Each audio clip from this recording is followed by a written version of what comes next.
So I am at the machine now. I have my dress with the neckline up here, and I'm gonna start down here at the bottom stop.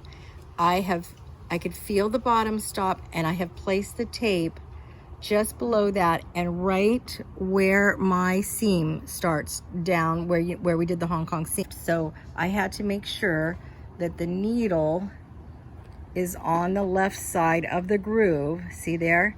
So I've gone up here to needle position and made sure to move it all the way to the left, and now I'm ready to sew.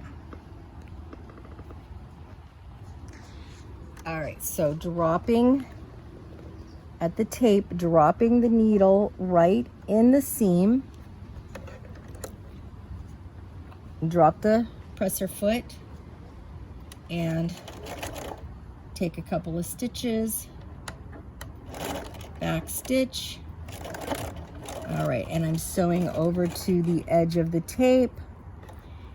I have it in needle down position, so it ends in needle down position, and I can then easily pivot.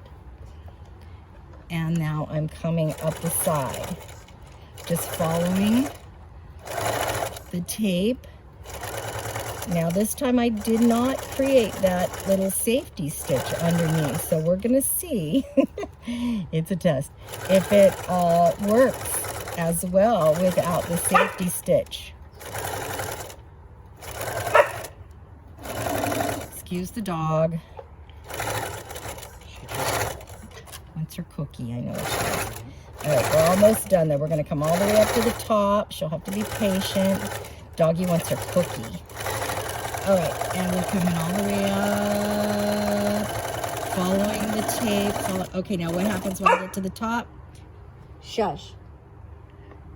All right, I have to lift the presser foot, and I'll have to remove the pin, unzip the zipper pull. That's far enough so that I can just get through here. Okay, now you gotta, no, that had moved. That was what the safety stitch prevents, that doesn't move on you. So I've just placed it back into place, and I'm gonna go ahead and stitch out to the top. All right.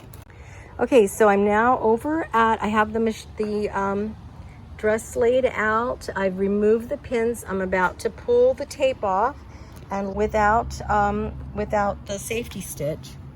So, that tape is on there really good. I was having trouble getting a hold of it. There we go. Off comes the tape, and that'll happen sometimes. It'll tear, and you have to take it off in two pieces. So let me grab it here.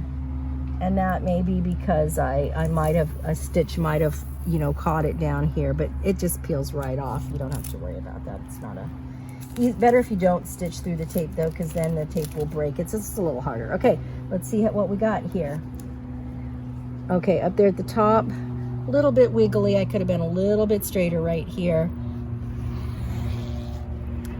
And down to the bottom, zips fine. And are we good and secure? Yes, we are. That's what we wanted to see. So what can happen, sometimes what can happen if you don't do that safety stitch is you could miss some of the fabric over here and have raw edge in there, and you do not want that. And I'm perfectly fine here. I don't have any raw edge, but that's what you don't want, is you don't want that, any raw edge. You want that zipper in well, nice and flat. Okay, and now after you have got your zipper, you can give it a little press. The tape's off. You don't want to press over the tape. It'll melt onto your iron, but I got my zipper in, giving it a little final press.